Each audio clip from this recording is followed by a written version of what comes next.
itu kan kalau dibilang aman adalah pangan yang tidak tercemar ya. Yeah. Sebenarnya itu tuh titik kritisnya adalah di penanganannya. Itu bisa sebenarnya mencegah pangan itu menjadi tidak aman. Makan yang enak itu belum tentu aman ya.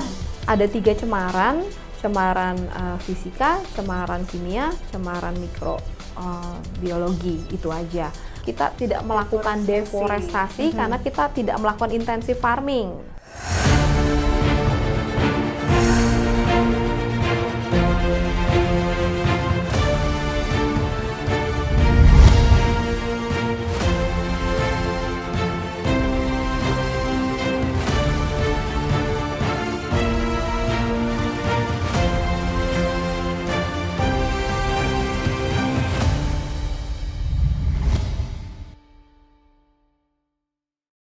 Halo Gen B2SA, selamat datang di podcast B2SA. Beragam, bergizi seimbang, dan aman.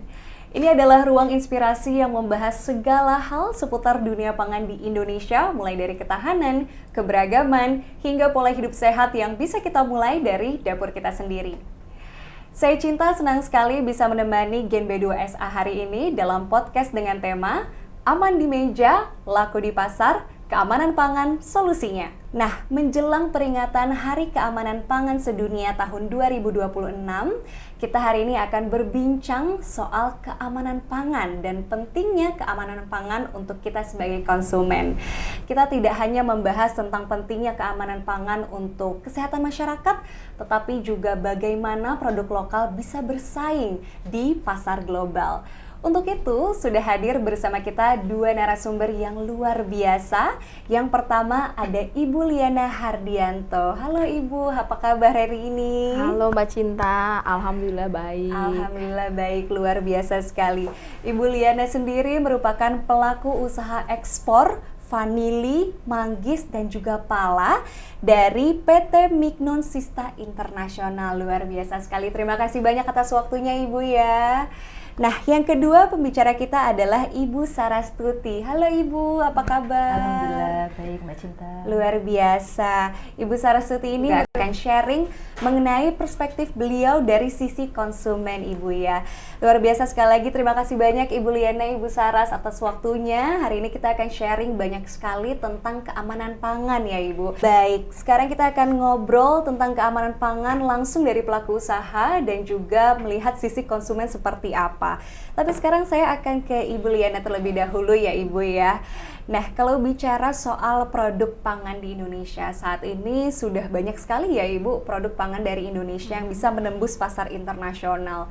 Dan tentu ketika kita berbicara soal daya saing di pasar global, pasti kualitas dan juga keamanan produk itu menjadi salah satu hal yang sangat penting ya Ibu. Nah, sebelum kita ngobrol lebih jauh tentang standar, regulasi, dan lain-lain, mungkin saya lebih penasaran ke awal cerita Ibu memulai usaha ini.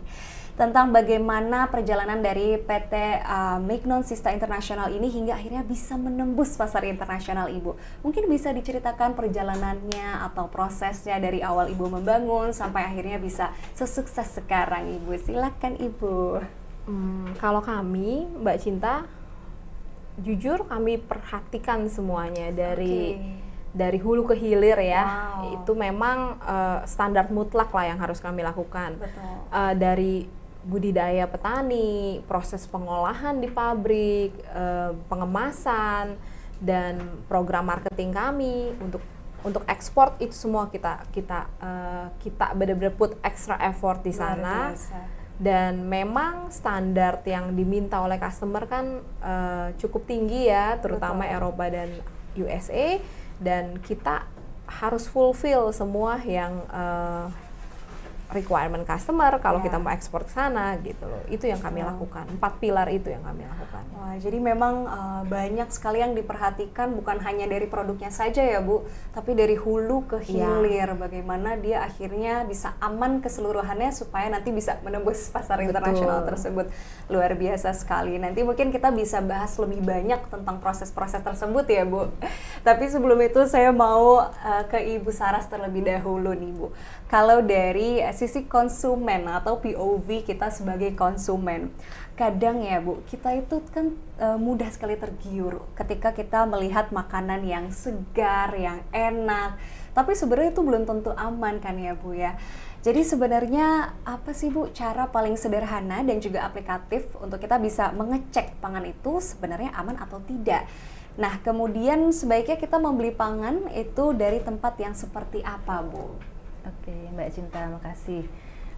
Jadi Mbak Cinta sebagai seorang ibu ya yang menyiapkan makanan untuk keluarga ini, Betul. memperhatikan keamanan pangan itu penting sekali Mbak Cinta ya, Oke. karena ini mempengaruhi kesehatan tubuh kita ya. Iya. Nah, yang kita bilang aman itu juga kita perlu kenali ya. Nah, pangan itu kan kalau dibilang aman adalah pangan yang tidak tercemar ya. Iya. Cemarannya macam-macam Mbak Cinta ya. Bisa bakteri, ada juga Oke. jamur, ada mungkin logam berat dari udara seperti itu ya. Dan kalau kita umat muslim ya, khususnya saya ini, saya harus memastikan bahwa makanan yang dikonsumsi itu juga bebas dari bahan-bahan pangan yang non halal seperti itu. Baik. Jadi memang penting sekali. Dan memang benar Mbak Cinta, makan yang enak itu belum tentu aman ya. Walaupun penting, tapi keamanan pangan itu juga nggak kalah penting Mbak Cinta ya. Setuju. Sehingga memang kita perlu lakukan beberapa cara untuk memastikan pangan itu aman ya. Yang cara sederhananya itu, yang mudahnya, yang pertama kita bisa melihat dari ciri fisiknya. Oke. Ya, ciri fisik itu bisa dilihat dari warnanya, kemudian dari baunya ya, kemudian dari teksturnya gitu. Kemudian kita juga bisa lihat dari kesegarannya. Kalau warna kan kita bisa kenal ya, kayak sayuran, daging ayam, daging sapi, kemudian ikan itu kan kelihatan ya warna-warna yang normal itu seperti apa. Kemudian baunya juga kalau sudah ada tanda-tanda busuk, kerusakan itu pasti ada bau tengik, menyengat seperti itu. Kemudian untuk tekstur juga biasanya kalau pangan yang segar itu kalau sayuran ya kan mudah mudah patah ya, crunchy seperti itu. Kemudian kalau daging juga kalau kita tekan itu nanti dia akan kembali lagi. Oke. Jadi sebenarnya dari cemaran tadi yang saya sebutin itu sumbernya dari macam-macam Mbak Cinta. Ya. Bisa dari air, bisa dari udara, bisa dari peralatan yang dipakai gitu ya. Betul. Bisa jadi dari orangnya juga yang menangani gitu ya, yang ada di pasar gitu. Atau mungkin bisa jadi dari kita. Kita perlu memastikan bahwa yang tadi yang menjadi sumber-sumber cemaran tadi nggak ada. Salah satunya memastikan bahwa tempat dagangnya itu bersih, kemudian alat yang dipakai juga bersih, wadah penyimpanannya bersih, kemudian yang menangani juga nggak sakit seperti itu. Iya. Nah itu kita bisa pastikan di situ. Nah, kemudian tadi Mbak Cinta tanya harus belanja di mana nih, di pasar tradisional apa kita mau beli di supermarket gitu ya. Nah, sebenarnya kalau yang dikatakan keamanan pangan itu belum tentu di pasar tradisional yang becek itu lebih nggak aman, atau mungkin yang di supermarket itu lebih aman, nggak seperti itu Mbak Cinta. Karena sebenarnya itu tuh titik kritisnya adalah di penanganannya. Jadi kalau pengelolaan pangannya itu benar ya, tempatnya bersih, wadahnya bersih, alat-alat yang untuk menangani pangan bersih, kemudian yang menangani juga tidak sakit, menerapkan cuci tangan dengan benar secara tertib. Nah itu bisa sebenarnya mencegah pangan itu menjadi tidak aman. Jadi sebenarnya kita bisa mengidentifikasi dari hal-hal seperti itu. Baik, luar biasa. Jadi memang komprehensif ya Bu yang bisa kita lakukan gitu. Mulai dari tadi kita bisa melihat ciri fisiknya seperti itu. Kemudian juga tadi Ibu menjelaskan banyak sekali cara yang bisa dilakukan ya, sayur seperti apa, daging seperti apa, mungkin gen B2SA nanti bisa terapkan ketika melihat sebuah pangan. Kemudian juga tempatnya dan paling penting penanganannya ternyata ya Bu. Oke, jadi tadi ya enak memang penting, tapi yang paling penting juga adalah keamanan pangannya ya, gen B2SA jangan dilupakan.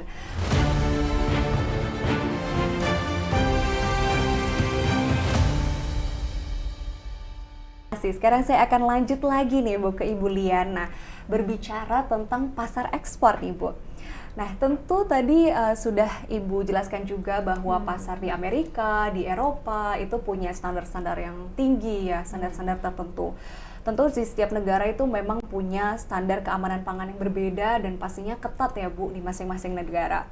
Kalau dari sisi eksportirnya sendiri Ibu, sebenarnya persyaratan keamanan pangan apa saja yang harus dipenuhi agar produk ini bisa menembus ke pasar Eropa, Amerika, seperti itu? Dan kontrol apa yang paling penting dilakukan untuk memastikan produk itu bisa lolos akhirnya ke pasar internasional Ibu? Oke, sebenarnya simple ya Mbak Cinta.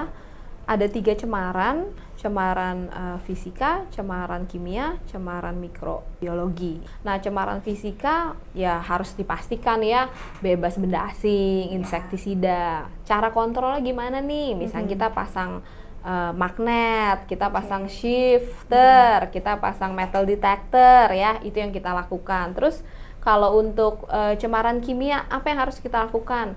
Ya kita cek pestisida, kita cek logam berat, heavy metal ya, kita sebut. Ya itu yang kita lakukan. Terus untuk cemaran mikrobiologi, ya kita juga tes semua komponennya, contoh TPC, yeast and mold, E. coli, segala itu. Dan kami memang melakukan cara kontrolnya Mbak Cinta. Contoh tadi kan saya jelaskan kalau yang fisika, magnet trap, shifter, metal detector gitu ya. Terus kalau yang cemaran kimia, kami lakukan kayak kita lakukan semua harus lolos lab kita untuk lab pesticide, heavy metal, terusnya untuk mikro kita juga harus lolos lab mikro, dan kami pun di company kami punya lab mikro sendiri. Ada beberapa yang nggak kita punya, ya kita send ke lab outsource gitu.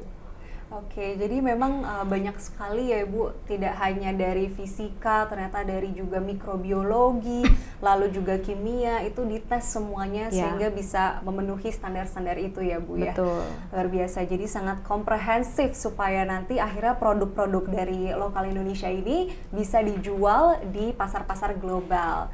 Baik, terima kasih Ibu. Sekarang saya akan melanjutkan lagi ke Ibu Saras, mungkin ini lebih berbicara tentang suatu produk kemasan ya Bu ya.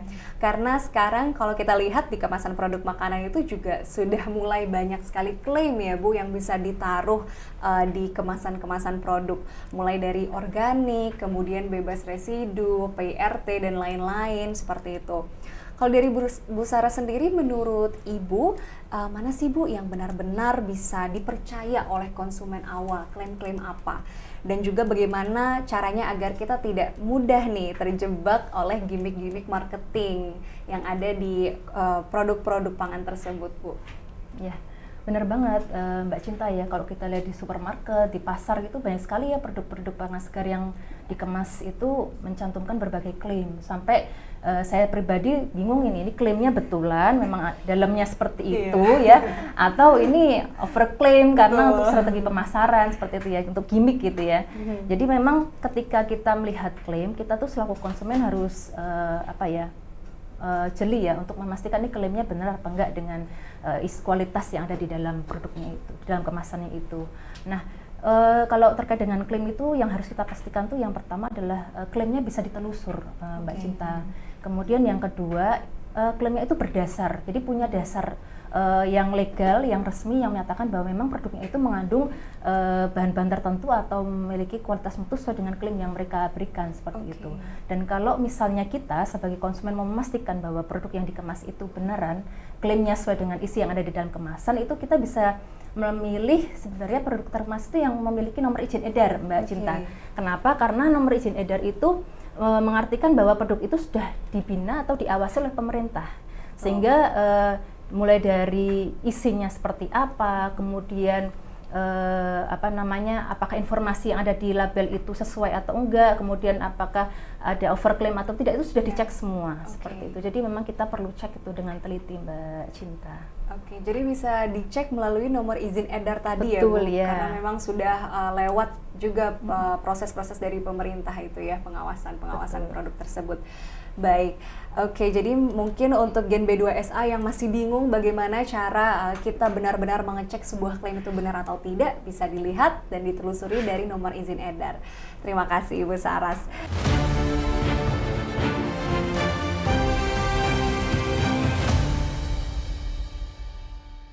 Selanjutnya saya akan ke Ibu Liana lagi nih Bu, soal perspektif Ibu tentang sebagai pelaku usaha ya. Mungkin banyak orang tahu bahwa untuk bisa memenuhi standar keamanan pangan, pelaku usaha itu juga harus memiliki dan melakukan banyak penyesuaian. Mulai dari proses produksi, kemudian juga penyimpanan, sampai akhirnya bisa memiliki sertifikasi. Dan kalau boleh tahu, bagaimana jenis layanan izin di Badan Pangan Nasional ke pelaku usaha pangan segar asal tumbuhan? Dan mungkin bisa dijelaskan juga berapa biaya yang harus diinvestasikan untuk menerapkan sistem keamanan pangan ini, Bu? Nah, kabar baiknya Mbak Cinta, dari PSAT Badan Pangan Nasional itu memberikan health certificate, izin edar, terus ya SPP BPSAT itu semua gratis. Wow. Ya. No biaya apapun. No biaya. Wow. Yang memang pemerintah siapin ya buat kami pelaku usaha untuk mensupport keamanan pangan. Oke, jadi memang sudah sangat dipermudah ya Bu? Yo, sangat. Untuk semua sertifikasi yang dibutuhkan itu tadi ya, luar biasa. Jadi untuk teman-teman Gen B2SA yang mungkin mau memulai usahanya di bidang ekspor, itu tadi ya sudah sangat banyak dibantu oleh pemerintah dari sisi sertifikasinya. Jadi gratis, tanpa pungutan biaya apapun ya Bu. Luar biasa sekali. Wah, ini insight yang sangat menarik ya Bu.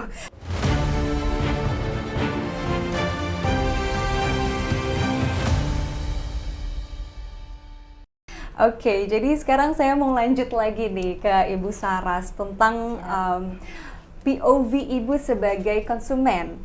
Nah, ternyata Ibu, makanan yang awalnya aman itu bisa berbahaya kalau penanganannya itu salah. Tadi mungkin juga sempat disinggung sedikit ya Bu di awal tentang penanganan itu sangat penting untuk sebuah produk pangan gitu. Jadi kalau di rumah sendiri sebenarnya kebiasaan apa sih Bu yang paling sering akhirnya menyebabkan makanan itu menjadi tidak aman untuk dikonsumsi Bu? Banyak banget Mbak Cinta yang sering kali kita tuh melakukan sesuatu tanpa kita sadari ternyata itu membuat makanan yang di rumah kita itu menjadi nggak aman padahal tadinya aman gitu ya. Contohnya nih, kita suka lupa nih nggak cuci tangan sebelum memegang makanan gitu ya. Terus kadang-kadang kita juga menyimpan makanan itu nggak sesuai sama karakteristik produknya itu sendiri gitu ya. Misalnya kita nyimpan biji-bijian atau mungkin beras gitu ya di atas lantai, akhirnya apa, berasnya jadi lembab jadi jamur ya. Jamur bisa menghasilkan racun seperti itu. Kemudian daging juga kalau kita mau simpan ya kita harus pastikan itu suhunya Mbak Cinta ya. Jangan sampai kita misalnya menyimpan daging dalam waktu yang lama tapi suhunya tidak suhu beku. Nah ini artinya apa? Bakteri kan bisa tumbuh ya. Apalagi kalau kita simpannya di suhu ruang, tuh bakteri senang banget Mbak Cinta ya. Betul sekali. Terus kemudian nih, kita tuh sering banget nih Mbak Cinta tidak membersihkan alat masak ya. Nah, itu ketika kita mau mengolah pangan satu dengan pangan yang lain ya. Jadi kalau misalnya kita habis mengolah daging ini, kita motong daging ya, kita pakai pisau untuk memotong daging. Nah, kalau mau dipakai untuk motong roti, ya dicuci dulu Mbak Cinta, jangan langsung dipakai. Kalau langsung dipakai otomatis nanti bakteri dari daging kan pindah ke roti nih jadinya ya kan. Terus ada lagi nih Mbak Cinta, seringkali kan kalau ibu-ibu tuh kan masak sehari sekali nih, seharian sampai sore kayak saya nih, nanti sore dimakan lagi gitu ya. Nah ketika kita mau makan lagi tuh seringkali juga kita lupa nggak panasin. Nah artinya apa? Selama kita diemin di meja makan dengan suhu ruang, bakteri kan bisa tumbuh tuh Mbak Cinta. Nah kalau nggak kita panasin artinya apa? Kita makan makanan yang ada bakterinya gitu ya. Nah gitu. Terus ada lagi Mbak Cinta, seperti misalnya kita ini menyimpan produk, nah seperti frozen nih. Frozen. Nah, jadi kalau kita mau nyimpan produk dalam waktu yang lama, kita pastikan suhunya. Nah, kalau misalnya kita mau memasak seperti daging, kemudian kita mau bikin beberapa porsi untuk beberapa hari, itu jangan disimpan dalam bentuk bongkahan Mbak Cinta. Jadi kita potong-potong dulu sesuai dengan porsinya sekali masak. Nah, kemudian nanti kalau kita mau masak, kita tinggal keluarin tuh satu-satu dari freezer. Karena apa? Kalau misalnya kita nggak simpan seperti itu, artinya nanti bongkahan besar akan kita keluarkan, kemudian meleleh, kemudian kita potong lagi, dimasukkan lagi. Nah, pendinginan kemudian pelelehan yang berulang itu bisa meningkatkan jumlah bakteri. Nah, seperti itu contoh-contoh yang sering kita lakukan di rumah yang tanpa kita sadari. Betul ya, mungkin ini untuk juga ibu-ibu atau anak-anak muda yang tinggal sendiri seperti itu. Jadi harus sangat diperhatikan ya Bu, bagaimana kita mulai dari menyimpan, kemudian mengolah, dan juga apalagi tadi kalau kita masak pagi, kemudian makannya sore itu seperti apa, dan sudah dijelaskan juga bagaimana tips-tipsnya supaya memang aman ya untuk dikonsumsi dari awal sampai akhir. Luar biasa, terima kasih banyak Ibu Saras untuk tips-tipsnya. Dan sekarang saya mau kembali lagi ke Ibu Liana. Mungkin tadi kita sudah membahas banyak tentang keamanan pangan dan lain-lain ketika sudah jadi produknya. Nah sekarang saya mau bertanya ketika awal produksinya Ibu ya, dari tingkat petani. Nah, di tingkat petani ini kan penggunaan pestisida itu masih menjadi salah satu tantangan dalam menjaga keamanan pangan ya Bu. mungkin di lapangan masih banyak petani vanili atau manggis yang menggunakan pestisida ini secara mungkin sembarangan atau tidak sesuai dengan kadar tertentu. Nah, sebagai eksportir sendiri, sebenarnya bagaimana cara Ibu bisa memastikan bahwa bahan baku ini tetap aman dari residu pestisida tanpa membuat harga beli dari petani ini menjadi turun atau merugikan mereka, Bu? Oke, jadi gini Mbak Cinta, kami dari PT Mignon, kami punya tim namanya supply chain, yang memang mereka bertugas untuk mengedukasi petani. Jadi bagaimana menggunakan pestisida yang aman dengan dosis-dosis yang tidak berlebihan ya. Kalau kita menemukan residu pestisida di produk akhir, berarti ada dosis yang dipakai secara berlebihan. Nah, itu kita edukasi kontrolnya. Salah satunya dosisnya supaya seperti apa yang aman, pestisida apa yang digunakan, dan ditambah lagi kita juga mengedukasi mereka bahwa setelah penyemprotan pestisida itu nggak boleh langsung panen ya, ada interval yang harus ditunggu.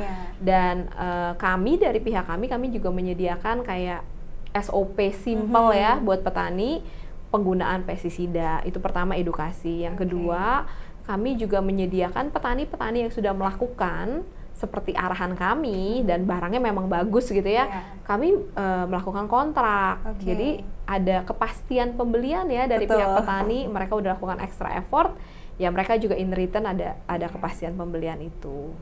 Jadi memang dari awal itu sudah dicegah ya Bu, supaya tidak terjadi hal-hal yang tidak diinginkan tadi. Tadi mulai dari edukasi, kemudian perusahaan juga punya SOP sendiri, bahkan sampai menjanjikan kontrak ya, supaya memang benar-benar komit dari awal sampai akhir. Luar biasa Ibu. Terima kasih. Dan selanjutnya saya mau beralih lagi ke Ibu Saras membahas tentang sisi konsumen. Nah Ibu, belakangan ini ketika kita lihat di berita atau di media sosial, itu kan banyak sekali berita tentang keracunan makanan ya Ibu. Nah sebenarnya apa sih Bu langkah sederhana yang bisa dilakukan oleh masyarakat agar makanan di rumah ini tetap aman untuk dikonsumsi? Mungkin bisa Ibu sampaikan tips-tipsnya Ibu, supaya memang kita bisa mengonsumsi makanan ini secara aman sampai akhir Bu. Ya. Sebenarnya prinsip keamanan pangan itu bisa kita terapkan sehari-hari dengan cara-cara yang sederhana ya. Ya tadi saya sampaikan, yang pertama kita bisa memilih pangan itu dari sumber yang bersih ya. Kemudian kita juga pastikan kondisi pangan yang kita pilih itu memang benar-benar mencerminkan pangannya aman ya, dari segi fisik dia tidak ada tanda-tanda kerusakan atau mungkin pembusukan. Seperti itu. Kemudian kita juga menangani pangan itu dengan benar di rumah gitu ya. Kita cuci tangan, kemudian kita simpan sesuai dengan suhu produknya gitu ya. Kemudian kita pisahkan alat masaknya untuk menangani pangan segar dan juga pangan olahan gitu ya. Kalaupun memang cuma ada satu alatnya ya kita cuci dulu gitu ya. Kemudian kalau kita masak itu kita pastikan suhunya juga itu benar-benar suhu makanan itu sampai matang Mbak Cinta. Jadi jangan kayak hangat-hangat kuku gitu ya, karena itu nggak matikan bakteri Mbak Cinta. Kemudian kalau kita simpan makanan juga diusahakan ya jangan terlalu lama. Kalau mau dikonsumsi setelah disimpan pada suhu ruang pada waktu yang lama ya dipanaskan lagi gitu. Kemudian kalau memang sudah tidak layak untuk dikonsumsi Mbak Cinta, sudah ada tanda-tanda bau, mungkin sudah ada lendirnya atau mungkin teksturnya sudah lembek, ya sudah tidak usah dikonsumsi saja seperti itu. Jadi kita bisa mulai dengan cara-cara sederhana untuk memastikan pangan kita aman sehingga nanti keluarga kita tidak terkena resiko itu tadi, keracunan makanan ya. Oke, luar biasa. Jadi tadi sudah disampaikan komprehensif sekali ya Bu dari Ibu Saras mengenai bagaimana cara menjaga makanan kita supaya aman untuk dikonsumsi. Mulai tadi dari kita mencari pangannya, bagaimana cara kita memilih pangan yang memang bersih dan aman dari kelihatannya gitu ya, fisik-fisik ciri-ciri berikut. Kemudian pastinya penanganan, cuci tangan itu penting sekali ya Bu. Banget. Ternyata supaya menjaga tadi makanan kita aman untuk kita konsumsi, dan pastinya bagaimana cara penyimpanan dan lain-lain juga harus sesuai dengan standarnya supaya tetap aman. Luar biasa, terima kasih banyak Ibu. Dan sekarang saya mau berlanjut lagi ke Ibu Liana ini tentang konsumen yang ada di pasar global nih Bu.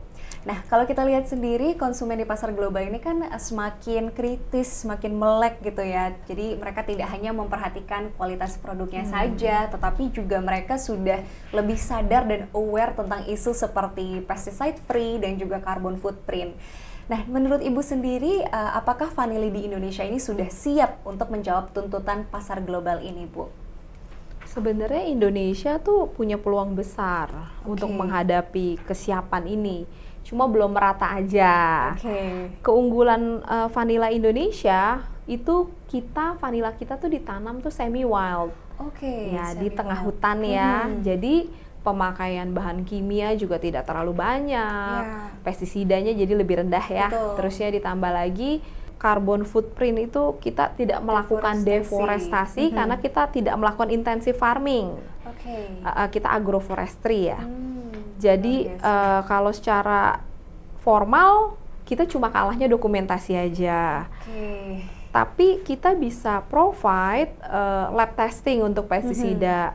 Terusnya kita juga bisa provide farm declaration bahwa kita tidak menggunakan pestisida yang berbahaya atau kita tidak menggunakan pestisida sama sekali gitu kan ya. Traceability dari perusahaan kita juga bisa kasih tahu nih bahwa dari hulu ke hilir kita ada catatannya gitu. Terusnya farmers mapping kita juga udah lakukan itu. Kalau untuk carbon footprint sih mungkin kayak GPS farming ya. Untuk pembuktian bahwa kita tidak melakukan deforestasi. Terusnya proses vanila itu sebenarnya kayak kita sebut itu tidak tinggi carbon footprint ya, karena contoh proses drying aja kita melakukan sun drying gitu kan ya. Terusnya banyak hal yang sebenarnya tidak mengkhawatirkan gitu kan. Nah, yang harus kita bisa lakukan itu kita bisa menghitung carbon footprint calculation dari proses dari hulu ke hilir, itu yang harus kita bisa provide sebenarnya. Oke, luar biasa. Jadi memang kita punya peluang besar, namun itu tadi ya Bu, belum merata. Betul, belum terdokumentasi dengan benar. Terdokumentasi dengan benar. Namun sebenarnya memang kalau dari vanila sendiri, vanila itu tidak terlalu tinggi ya Bu. Betul, untuk carbon footprint-nya. Betul. Sebenarnya tidak masalah. Tidak masalah, dan dari perusahaan juga provide banyak sekali ya Bu, tadi mulai dari lab testing, kemudian juga GPS farming dan lain-lain. Supaya memang bisa dipastikan aman ya Bu dari proses petaninya, hulunya seperti apa. Ya, betul. Baik, luar biasa. Nah, mungkin terakhir juga untuk Ibu Liana nih Bu, ada nggak sih Bu harapan atau masukan Ibu untuk pemerintah agar pelaku usaha pangan lokal dan ekspor ini bisa terus berkembang dan juga bersaing di pasar internasional Ibu? Ada banyak Mbak Cinta. Oke, mungkin bisa disampaikan Ibu. Ya, mungkin yang pertama ketersediaan lab ya. Karena lab saat ini cuma ada di kota-kota besar. Ya, kalau pemerintah bisa sediakan lab-lab di kota-kota kecil itu sangat mendukung. Terusnya biaya logistik yang tidak terlalu mahal, karena saat ini logistik kita mahal sekali. Terusnya pembiayaan ekspor, kita dapat kredit yang lebih murah supaya kita bisa bersaing. Mungkin pemerintah juga bisa provide kayak pembiayaan inventory, edukasi ke farmers ya, good agriculture practice. Ya, saya rasa sih itu ya Bu, yang amat terakhir. Oh ya, tentang carbon footprint calculation tools yang kita butuh juga dari pemerintah, karena itu nggak murah Bu. Oke, luar biasa. Jadi memang banyak sekali yang bisa jadi masukan ya, dan harapan untuk pemerintah ke depannya supaya bisa lebih mensupport lagi eksportir dan juga proses ekspor ini, supaya semakin banyak produk-produk dari lokal Indonesia yang bisa kita jual ke pasar global. Terima kasih banyak Ibu untuk saran dan masukannya ya. Dan terakhir saya mau ke Ibu Saras, mungkin Ibu apa sih pesan yang mau Ibu sampaikan untuk masyarakat agar semakin peduli terhadap keamanan pangan ya, mulai dari tadi kita memilih, kemudian menyimpan, hingga kita mengonsumsi makanan kita setiap harinya Bu. Oke Mbak Cinta, jadi pesan saya itu sederhana ya, memang keamanan pangan itu dimulai dari hal-hal kecil, kebiasaan-kebiasaan kecil. Nah kemudian Tadi saya sampaikan sudah ada bagaimana tipsnya untuk memilih pangan ya, mulai dari produknya seperti apa, harus kita kenali tuh produk-produk yang aman, yang mutunya bagus, yang tidak ada tanda-tanda kerusakan, kemudian kita pastikan tempatnya bersih ya, tempat kita belanja itu bersih, alat-alat yang dipakai bersih, pedagangnya juga bersih, kemudian cara penanganan kita di rumah juga benar gitu ya, kita cuci tangan, kita simpan produknya dengan tempat yang bersih, dengan suhu yang sesuai, kemudian kita masak juga sampai matang gitu ya. Kemudian kita pisahkan penggunaan untuk alat masaknya ya, itu dengan alat yang kita pakai untuk pangan olahan. Kemudian kita juga nggak usah sayang-sayang sama makanan Mbak Cinta. Jadi kalau memang udah ada tanda-tanda rusak kayak nggak usah dipaksain kita kita paksakan untuk kita makan gitu. Karena dimulai dari makanan yang nggak aman itu nanti efeknya ke kesehatan kita. Jadi memang menjaga keamanan pangan itu bagian dari menjaga diri kita, keluarga kita, dan juga mungkin generasi di Indonesia ya. Betul, seperti Ibu. itu Luar biasa. Jadi semua bisa dimulai dari kebiasaan kecil kita ya Ibu. Iya. Dan tadi sudah banyak sekali tips yang Ibu Saras berikan bagaimana kita bisa memastikan bahwa makanan yang kita konsumsi itu aman dari awal sampai akhir. Bahkan tadi dari memilih, mencari tempat dan lain-lain ya, luar biasa sekali. Terima kasih banyak Ibu Saras, Ibu Liana. Tadi kita belajar banyak sekali ya. Hari ini kita ngobrol tentang bagaimana pelaku usaha di Indonesia untuk ekspor ke pasar yang ada di internasional atau pasar global itu punya banyak sekali standar dan keamanan yang harus memang dilakukan oleh setiap pelaku usaha. Dan tadi kita juga banyak belajar tentang bagaimana petani di Indonesia itu sudah mulai sadar, kemudian juga perusahaan sudah mulai mengedukasi tentang bagaimana cara melakukan pertanian yang baik. Dan pasti dari sisi konsumen juga kita harus bisa memilih dan juga aware terhadap pangan yang kita pilih, yang kita konsumsi, dan bagaimana cara kita menanganinya dengan baik supaya memang apa yang kita konsumsi bisa aman untuk diri kita sendiri ya, dan tidak menimbulkan hal yang tidak diinginkan.